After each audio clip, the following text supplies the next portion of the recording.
what I want to talk to you guys today about is I'm trying to make music. I'm trying to make music, all right? Just like a lot of us. A few things I want to talk about today is the Furman PL Plus Power. Um, I'm going to show you guys. I don't know the fucking name of it, but I just got it. It's a power supply, and it is super, super dope because I blew up a synthesizer. You don't want this to happen to you guys. You don't want this. I've done this. This synthesizer right here, this one right here, is dead right now because I didn't have a power adapter for it. One of these.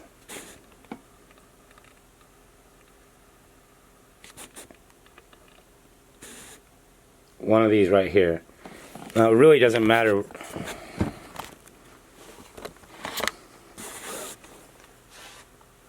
And it really doesn't matter which one you get. I mean, I was using power strips with surge protectors and stuff, and it still blew up, man. I turned it on, and when I plugged this thing in, it showed me my voltage meter moving up and down. I was like, man, that's crazy. And it brought me to another thing, was when I used a Soundcraft 22 USB return mixer. And yeah, I eventually want to get into analog, and I want to talk about this stuff because I use this mixer, and before I plugged it into that power strip, I would get these little lines inside of my DAW. Check this out. I hope you can see this here.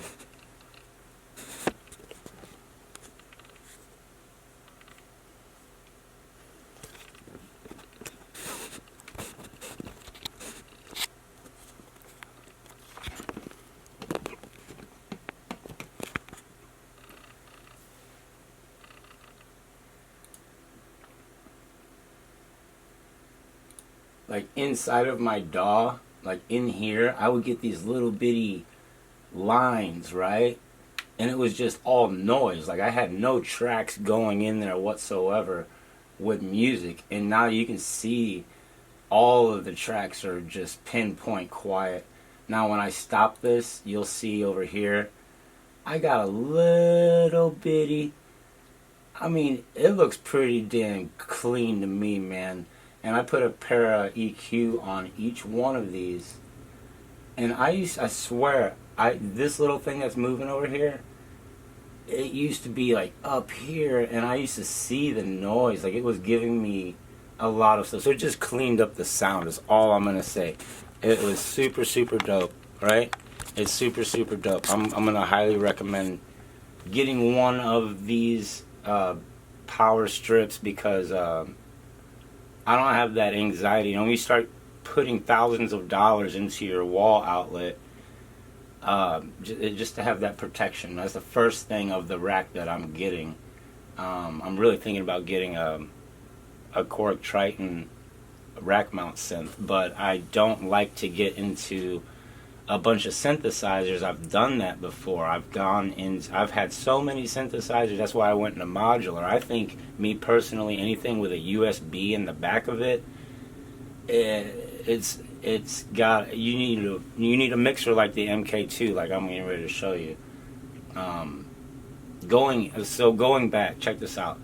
I play a lot of guitar. These are my guitar. I got like 12 of these bad boys right before I got into any of this stuff. I couldn't afford a Gibson guitar, so I'm like, well, if I could sample one and play it, and that's what led me to MPC and all that.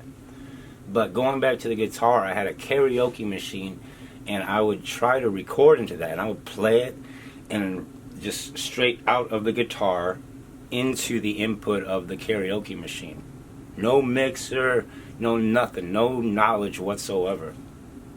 And I plugged it in there, and I played it back on the tape, and I had to turn that joker all the way up, dude, and I could barely hear, but I was excited, but I was like, I moved away from that. Now that I know about preamps and stuff like that, I'd really like to go back to where I started and hit that tape player again. I'm pretty sure I can get it. If I can get that to sound good on there, I'd be pretty happy. I think that's my next goal. But before I do that, I want to release an album. That's why I've been messing with this mixer and doing all this stuff, doing my homework. And my album's going to be one where I play my piano part out, no, just like an instrumental. This way you guys can chop it. I'm going to show you what I make out of the chops. You're gonna get an instrumental, like an 8-bar loop, a piano or whatever, and then I'll show you what I made out of it, and it's gonna inspire you, hopefully. And I'll hopefully have like 8 of these on there, and that way you can go back. I want to make it to where you can listen and enjoy it, but also use the record. And I'm not doing sample packs anymore. I made those sample packs and I put them on 8barbeats.com. And I haven't mentioned 8barbeats.com because I didn't like the fact that people were handing out my hard work.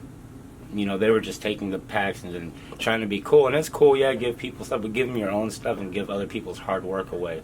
It's because I was giving a tutorial one day, one-on-one, and I saw my sample pack on somebody's MPC that I did not give them. And I know that they're getting passed around. That's what downloads do. It's a download. It's being passed around. So my solution to that is to make sample packs strictly on vinyl. So I'll give you a nice preview of the piano, how I cut it up, and then leave it up to you guys to use that vinyl to make more music. And hopefully it inspires, me make some nice chops on there, and then even send them back in. I don't know, and I'll play them on the channel. We can do a whole lot of stuff with this.